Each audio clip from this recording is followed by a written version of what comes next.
పూర్వకాలంలో ద్రవిడ దేశంలో ఒక రాజ్యం ఉండేది. ఆ రాజ్యంలో ఒక శివాలయంలో ఒక అర్చకుడు పరమశివుణ్ణి నమ్ముకుని అర్చకత్వం చేశాడు.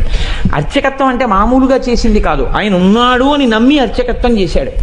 బ్రహ్మాండమైనటువంటి కరువు వచ్చింది. ఆ ఊళ్ళో ఇంకా ఎవరు బతకలేక ఇంకా ఈ ఊరు విడిచిపెట్టి వెళ్ళిపోతున్నామని చెప్పి వెళ్ళిపోయారు. ఆ వెళ్ళిపోయేటప్పుడు ఒక గమ్మత్తు ఉంటుంది. చాలా తేలికైనవి, అమ్ముకుంటే అన్నం దొరికేవి ఉంటాయో పట్టుకెడతారు, బరువైనవి వదిలిపెట్టేస్తారు. మళ్ళీ మంచి రోజులు వస్తే మనం వచ్చేటప్పటికి ఉంటాయి. ఇక మంచి రోజులు రాకపోతే ఈ ఊరికి మనకి బాంధవ్యం తీరిపోయిందని వెళ్ళిపోతారు. వాళ్ళు వెళ్ళేటప్పుడు ఆవుల్ని గేదెల్ని తీసుకెళ్లరు. ఎందుకు తీసుకెళ్లరో తెలుసా అండి? తమ కడుపు నిండడానికే మార్గం లేదు, ఇంకా వాటిని ఏం మేపుతారు. కాబట్టి కరువు వచ్చినప్పుడు ఆవుల్ని గేదెల్ని ఇంకా పోషించలేక ముందు నీరు పోయలేరు, కాబట్టి వాటిని వదిలిపెట్టేసి వెళ్ళిపోతారు. అలా వెళ్ళిపోయారు ఆ ఊళ్ళో వాళ్ళందరూ. ఈ శివాలయంలో అర్చకుడు అన్నారు, నువ్వు కూడా వచ్చేసేయి మాతో అన్నారు. అంటే ఆయన అన్నాడు, నేను వెళ్ళిపోతే శివుడికి అన్నం ఎవరు పెడతారన్నాడు. ఇది భక్తి అంటే. అందరూ వదిలిపెట్టేశారు ఊరు. ఈయన వదిలిపెట్టేయచ్చు, కానీ ఈయన బతకడం కాదు, ఆ గుళ్ళో శివుడు బతకాలి. అందరినీ బతికించేవాడు అందరినీ ఊరి నుంచి పంపించేస్తున్నాడు, వాడికి దయలేనప్పుడు నేను ఎందుకు ఉండాలనాలి. ఆయన అలా అనలేదు, వాడికి నేను అన్నం పెట్టాలన్నాడు. ఇదే భక్తి అండి అని ఉండిపోయాడు. అందరూ వెళ్ళిపోయారు. ఈయన ఊరు మొత్తం మీద ఒక్కడే ఉండడం అంటే మీరు ఆలోచించండి ఎలా ఉంటుందో. ఇప్పుడు పక్కింటికి వెళ్ళి అడుగుదామంటే కూడా ఎవరు లేడు, మాట్లాడడానికి కూడా ఎవడో ఉండడం. ఎవరున్నారు? శివుడే ఉన్నాడు అంతే, నమ్ముకున్నవాడు. ఆయనకే చెప్తున్నాడు, అందరూ వెళ్ళిపోయారయ్యా, నేను ఒక్కడనే ఉన్నాను, నీకోసమే ఉన్నాను. నేను వెళ్ళిపోతే నీకు ఇంత ముద్దెట్టేవాడు లేడు, ఇంత ముద్దెడదామని ఉన్నాను. నాకు దొరికితే నీకు సగం పెడతాను, నాకు దొరకడం మానేసింది అనుకో, ఇద్దరం పస్తుందాం అని చెప్పాడు. శివుడి మనసు కదిలిపోయింది ఈ భక్తికి. ఇదండి భక్తి అంటే. నేను అందుకే తరచూ ఒక మాట చెప్తా, భక్తి అంటే మనసు విప్పి భగవంతునితో మాట్లాడుట. ఓ స్తోత్రాలు చదివేయడమును ఇలా ఇలా ఇలా ఇలా ఇలా యాక్షన్ 500లు భక్తి అనరు. మనసు విప్పి భగవంతుడితో ఉన్నదున్నట్టు నిలబడి నిజాయితీగా ఉండుట, దానికి భక్తి అని పేరు.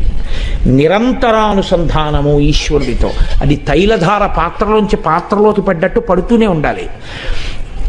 కాబట్టి చూడండి, ఇప్పుడు కదిలింది ఈశ్వరుడి గుండె. ఆయన అన్నాడు, ఒరే నువ్వు అక్కడివి నా కోసం ఉండిపోయావు, ఫోన్లో పనిచేయి, నీకు చాలా డబ్బు వచ్చే మార్గం ఒకటి చెప్తాను.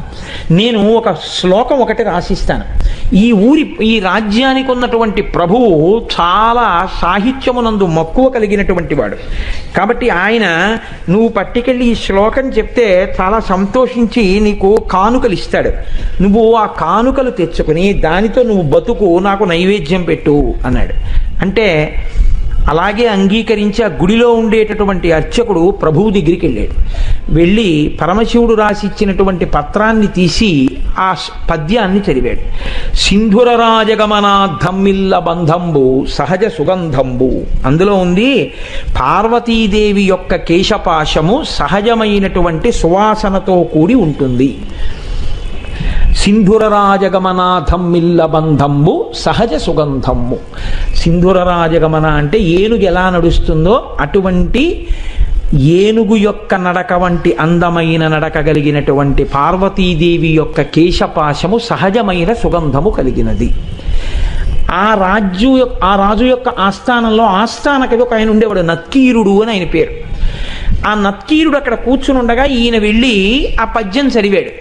చదివితే ప్రభువు సంతోషించబోయాడు. నత్కీరుడు లేచి అన్నాడు, తప్పిది చెప్పరాదు, కవితా సమయంబున నొప్పు కాదు, నీవిప్పగిదిన్ రచయింపవచ్చునే అన విప్రుడు తెల్లబోయి, నాక పరమేశ్వరుండు ఈ వసుధాదిపుపై రచయించి ఇచ్చెగాని ఏ ఒప్పును తప్పునేనరుగా ఉత్తములారయటంచు క్రమరన్. కాళహస్తీశ్వర మహాత్యంలో ధూర్జటి ప్రణీతం ఇది. ఆయన అన్నాడు, అయ్యయ్యో తప్పిది చెప్పరాదు, ఇలా చెప్పచ్చా తప్పు, ఎలా చెప్తున్నావు? కవితా సమయంబున నొప్పు కాదు. ఒక కవిత్వం చెప్తే దానికి ఒక నియమం ఉంటుంది, ఏది సహజంగా ఉంటుందో అది చెప్పాలి. అసహజమైన విషయం రావడం, వెంట్రుకలకి సువాసన ఉండడం ఏంట్రా, ఎలా రాసుకొచ్చావు? కవితా సమయంబున నొప్పు కాదు, నీవప్పగిదిన్ రచయింపవచ్చునే, నువ్వు ఇలా రచనలు చెయ్యొచ్చా అని అడిగాడు నత్తీరుడు లేచి. పాపం ఆయన శివాలయంలో అర్చకుడు, పాపం కవిత్వం రాదు. నత్తీరుడంతటి వాడు లేచి గద్దించేటప్పటికీ హడిలిపోయాడు. హడిలిపోయి నమస్కారం చేసి కాళ్ళ మీద పడిపోయి అన్నాడు, ఆ పరమేశ్వరుండు ఈ వసుధాదిపుపై రచించి ఇచ్చే కానీ ఏ ఒప్పును తప్పు నేనురుగా ఓ ఉత్తములారయటన్సు క్రమరన్. ఓ ఉత్తములారా, నేనేమీ రచించలేదు, నాకు తెలియదు. అన్నం లేదని ఏడుస్తుంటే ఉంటే నీకు పెడతా, లేకపోతే లేదయ్యా శివయ్యా అన్నాను. అంటే నాకు రాసి ఇచ్చాడు. నేను ఈ రాజు మీద రాశానయ్యా వెళ్ళన్నాడు. డబ్బు ఇస్తాడన్నాడు. వచ్చాను, చదివాను, నేను రాయలేదు. ఈ తప్పు నాకు తెలియదు, నన్ను మన్నించండి, క్షమించండి, నేను వెళ్ళిపోతున్నాను అన్నాడు. పో అన్నాడు. తిరిగి వచ్చేసాడు. ఎక్కడికి వచ్చాడు? వెళ్ళిపోలేదు. అందరూ వదిలిపెట్టేస్తే నమ్ముకుని గుళ్ళో ఉన్నాను, నాకు దొరికితే నీకు పెడతానన్నాను. ఫోన్లే, మర్యాద చేయకపోతే పీడాపోయేది. అవమానం చేయించాడు ఇలాంటి పద్యం రాసిచ్చి అని. ఇక గుడికి వెళ్ళడం మానలేదు, మళ్ళీ ఊరెళ్ళాడు. వెళ్ళి చాలా మనసులో కోపం. అమ్మ దెబ్బలాడుతూ సున్నిపిండితోటి నలుగు పెట్టేటప్పుడు ఉండేటటువంటి ప్రక్రియ మీరు ఎప్పుడైనా చూస్తే చాలా గమ్మత్తుగా ఉంటుంది. పిల్లాడు బిక్క మొహం వేసి ఎక్కడ గిల్లేస్తుందో భయం. వాడు ఇలా చేతులు ఇచ్చి ఇలా ఉంటాడు, అమ్మ వంక చూస్తూ. ఆవిడ మొన్న ఫస్ట్ యూనిట్ టెస్ట్లో 7 మార్కులు, రెండో యూనిట్ టెస్ట్లో 8 మార్కులు. అందులో గట్టిగా ఒత్తచ్చు కదా, ఒత్తేస్తూ చెయ్యి పట్టుకుని పైన కింద ఒత్తేస్తూ నిలబడు అని. మీ నాన్నకి పట్టదు, ఎప్పుడు ఉపన్యాసాలు అని ఇలా అంటుంటే తొడల దగ్గరికి వచ్చేటప్పటికి ఏ పిక్క తిప్పేస్తుందో అని వాడు అలాగే బిక్క చచ్చిపోయి ఉంటాడు. అలా ఈయన చేతిలో పాత్ర పట్టుకుని నమస్సోమాయిచ రుద్రాయిచ నమస్తామ్రాయిచ అరుణాయిచ నమశంగాయిచ పశుపతయేచ, గొప్ప పద్యం రాశావు అని పోస్తుంటే శివుడు బిక్క చచ్చిపోయి అలా ఉండి అభిషేకం చేయించుకుని, నువ్వు పెట్టకపోయినా నేను పెట్టాలిగా, ఇంకా తిను. ఓం ప్రాణాయి స్వాహ, ఓం అపానాయి స్వాహ, ఓం యానాయి స్వాహ అంటుంటే ఆయన లేచి అన్నాడు, ఎందుకయ్యా అంత కోపం, ఏమైంది అక్కడ అన్నాడు. ఏమి తెలియని వాళ్ళే అడక్కు, సర్వజ్ఞుడివి, నీకు తెలియంది ఏం లేదు, ఎంత గొప్ప పద్యం రాశావు. మీ ఆవిడ వెంట్రుకలకి సహజ సువాసన. నక్కీరుడు నిలదీశాడు. ఏమిటి కవిత్వం అని అడిగాడు. కవితా సమయంబున నొప్పు కాదు, నువ్విప్పగిజిన్ రచయింపవచ్చునే అని అడిగాడు. సిగ్గుచేటై తిరిగి వచ్చానన్నాడు. అనేటప్పటికీ శివుడు అన్నాడు, వాడేవాడు ఈశాన సర్వ విద్యానాం ఈశ్వర సర్వభూతానాం బ్రహ్మాధిపతిర్ బ్రహ్మ శివోమే అస్తు సదాశివోం. సమస్త విద్యలకు అధినాథుణ్ణి నేను ఇంతపాటి లేశమైన కవిత్వం ఇస్తే పలుకుతున్నాడు ఆ నక్కీరుడు. నేను రాసినటువంటి కవిత్వంలో తప్పు పట్టగలిగిన మొనగాడా నేనే పెడతానన్నాడు. ఒక బ్రాహ్మణుడి వేషం వేసుకున్నాడు, తలపాగా చుట్టుకున్నాడు, రాజుగారి సభలోకి వెళ్ళాడు. వెళ్ళేటప్పటికి అందరూ అబ్బో చాలా వర్చస్సుతో ఉన్నాడు. లేచి నిలబడ్డాడు. నిలబడేటప్పటికి ఇంకా ఎవరిని ఏమీ అడగలేదు, చాలా కోపంతో ఉన్నాడు. ఈ రాజుని మీదనే కవిత సాహిత్య స్ఫురన్మాధురి చారు ప్రౌఢిమ చెప్పి పంప విని మాత్సర్యంబు పాటించి ఈ నక్కీరుండూరక తప్పు పట్టెనట. ఏది లక్షణమో అలంకారమో పదబంధమో రసమో చక్కని చెప్పుడా తప్పనన్. శివుడు నిలదీశాడు. ఎరా, నేను ఈ రాజన్యుని మీదనే కవిత సాహిత్య స్ఫురన్మాధురి చెప్పి పంప అద్భుతమైనటువంటి పద్యం ఒకటి నేను రాసి పంపించాను. ఈ నక్కీరుండు మాత్సర్యంబు పాటించి ఊరక తప్పు పట్టానట. అవతలవాడు పద్యం రాయడం ఏమిటి, నేను మెచ్చుకోవడం ఏమిటని కేవలం అసూయతో నక్కీరుడు తప్పట్టుకున్నాడు పద్యంలో. ఏది పద్యంలో తప్పెక్కడుంది చెప్పమనండి. లక్షణమో, ఏం పద్యంలో లక్షణంలో తప్పుందా? అలంకారమో, అలంకారం తప్ప. పదబంధమో, పదములు బంధం వేయడం తప్పొచ్చిందా? రసమో, రసభంగం అయిందా? చక్కని చెప్పుడా తప్పనం, ఏది తప్పు చెప్పు అన్నాడు. రాజు తెల్లబోయి ఈ కూడా ఎప్పుడు అయిపోయింది, ఇప్పుడు గమాలను ఈయనెవరో వచ్చాడు అని. ఆయన వెళ్ళిపోయాడు కదా అర్చకుడు, ఈయనెవరో వచ్చాడు. ఓహో, కవిత్వం రాసిన వాడు ఈయనేమో. శివుడు అన్నాడే, మరి ఈయనేమిటి ఇలా ఉన్నాడు అనుకున్నాడు. ఈలోగా నక్కీరుడు గభాలను లేచాడు. తన పేరు కదా ఎత్తాడు, అందుకని నక్కీరుడు లేచాడు. అన్నాడు, అగజకునైనం తగు ఇలా మగువులకు తగదు మాను మాత్సర్యమింకన్ గగన ప్రసూనవాదము జగతిన్ ప్రత్యక్షమునకు సరియన తగునే. ఏమిటా నువ్వు మాట్లాడేది? కవిత్వం రాశావా? పద్యం రాసి పంపించావా? అగజకునైనం తగు. కొండకు పుట్టినటువంటి తల్లి కాబట్టి ఎత్తి పొడిచాడు. కొండల ఆవిడ పార్వతీదేవి కాబట్టి ఏమో ఆవిడ వెంట్రుకలకి సువాసన ఉందేమో. ఇలా మగువులకు తగదు, భూమి మీద ఏ ఆడదాని జుత్తు సువాసనతో ఉండదు. గగన ప్రసూనవాదము, ఆకాశంలో పువ్వు ఉందంటే ఎవడైనా నమ్ముతాడు? కనబడుతుందా ఎవరికైనా? ఎవడైనా అనుభవించింది ఉంటే చెప్పు, మేమెవరం చూడలేదు వాసన. నువ్వేదో రాసి పార్వతీదేవి కేశపాశం అంతా చాలా సహజ సుగంధంగా ఉంటుంది అంటే ఎలా ఒప్పుకుంటాం? ఇది ప్రత్యక్షమునకు సరియనతగునే, మా కంటితో చూసింది అని సత్యమని మేము అంగీకరిస్తామా? అంగీకరించాం. ఏమిటి తప్ప అని 10 మాటలు అడుగుతాయంటే అందుకని తప్పే అన్నాడు. అనేటప్పటికీ శంకరుడు అన్నాడు, పార్వతీదేవి కేశపాశమునకు సహజ సుగంధముందో లేదో చెప్పగలిగిన వాడెవరు? ఒక్క శంకరుడు. నేను చూస్తాను కాబట్టి ఆ కేశపాశం యొక్క వాసన, కాబట్టి నేనే రాసింది, నేను చూసిన వాడిని. నేను చూసి సహజ సుగంధం ఉందని చెప్పినా నువ్వు నమ్మవా? నేను శివుణ్ణి అని చెప్పడం కోసం ఒక్క నత్తీరుడికి కనపడేటట్టుగా నీలగ్రీవుండు నిటల నేత్రము చూపాను.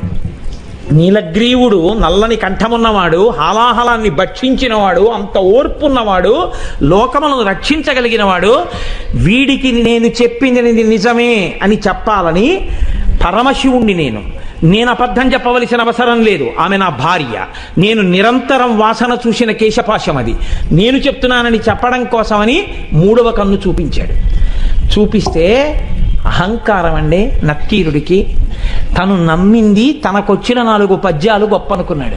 పరమశివుడంతటి వాడు 3వ కంటితో త్రయంబకుడై ఎదురుగుండా కనపడితే ఆయనే సుగంధిం పుష్టివర్ధనం ఉర్వారుకమివ బంధనాన్ మృత్యోర్ముక్షీయమామృతాత్ అంటాం. ఒక్కసారి మహాదేవుడి కాళ్ళ మీద పడితే ఏ స్థితిని పొంది ఉండేవాడో ఆయన అన్నాడు, తల చుట్టువార కన్నులు కలిగిన పద్యంబు తప్పు కాదనవశమే, వలదిచ్చట నీ మాయా విలసనములు పనికిరావు విడువమటన్నాను. 3వ కన్ను కాదు, నీ తల చుట్టూ కళ్ళు చూపించినా నువ్వు చెప్పిన పద్యం తప్పే. అహంకారం చూడండి ఎలా ఉంటుందో. అన్ని విద్యలకు ఆలవాలమైనటువంటి శంకరుడే వచ్చి చెప్తే ఎందుకు వచ్చిందిరా? మహానుభావుడు చెప్తున్నాడు, ఏమో నా తల్లి కేశపాశమునకు సుగంధం ఉండి ఉండవచ్చు.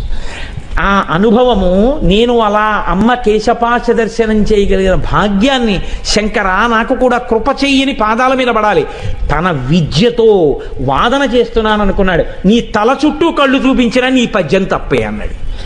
వెంటనే శంకరుడు అన్నాడు, నీవు కుష్ఠవ్యాధి చేత భయంకరముగా పీడింపబడదువుగాక. ఉత్తర క్షణంలో ఒళ్ళంతా వివరణమై కుష్ఠవ్యాధి బయలుదేరింది. ఇప్పుడు పరమశివుడి కాళ్ళ మీద పడ్డాడు.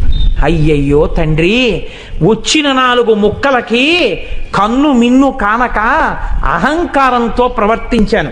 ఖచ్చితంగా జగదంబ యొక్క కేశపాశము సుగంధభరితమే అయి ఉంటుంది. నన్ను అనుగ్రహించి నాకు క్షమాభిక్ష పెట్టు అని ఆయన కాళ్ళ మీద పడ్డాడు. శివుడు అన్నాడు, నువ్వు కైలాస పర్వత శిఖర దర్శనం చేస్తే నీ యొక్క పాపం పోయి నీకు మళ్ళీ ఆరోగ్యం కలుగుతుందని అంతర్ధానం అయ్యాడు. ఇప్పుడు ఈ కుష్ఠవ్యాధితో బయలుదేరాడు. ఎంత వర్ణించాడో దుర్జటి. ఎప్పుడైనా అవకాశం ఉంటే కాళహస్తీశ్వర మహాత్మ్యం చెప్తాను, అప్పుడు విందురు కానీ. అప్పుడు మహానుభావుడు ఉత్తర భారతానికి నడిచి వెడుతూ కైలాసం కనపడక కుష్ఠవ్యాధి పెరిగి వేళ్ళు కాళ్ళు ఊడిపోతుంటే ఏడుస్తుంటే ఆనాడు సుబ్రహ్మణ్యుడు ప్రత్యక్షం అయ్యాడు ఒక చోట చెట్టు కింద. ఓరి పిచ్చాడా, మా నాన్న హృదయం నీకు ఇప్పటికీ అర్థం కాలేదు. కైలాసం అంటే కుష్ఠవ్యాధితో అక్కడికి ఎడతావా? దక్షిణ కైలాసం కాళహస్తి శిఖరం చూడమన్నాడు రామ నాన్నగారని చెప్పి కాళహస్తి శిఖరం చూపించాడు. వెంటనే కుష్ఠవ్యాధి పోయింది. అప్పుడు అక్కడే ఉన్నటువంటి పాతాళగంగలో సరోవరంలో స్నానం చేసి శంకరుడి మీద ద్రవిడ భాషలో ఆయన బ్రహ్మాండమైనటువంటి కావ్యరచన చేశాడు. కాబట్టి అమ్మవారి యొక్క కేశపాశమునకు సహజమైనటువంటి సుగంధం ఉంటుంది అని చెప్పి పెద్దలైనటువంటి వారు ధ్యానమునందు అనుభవించారు.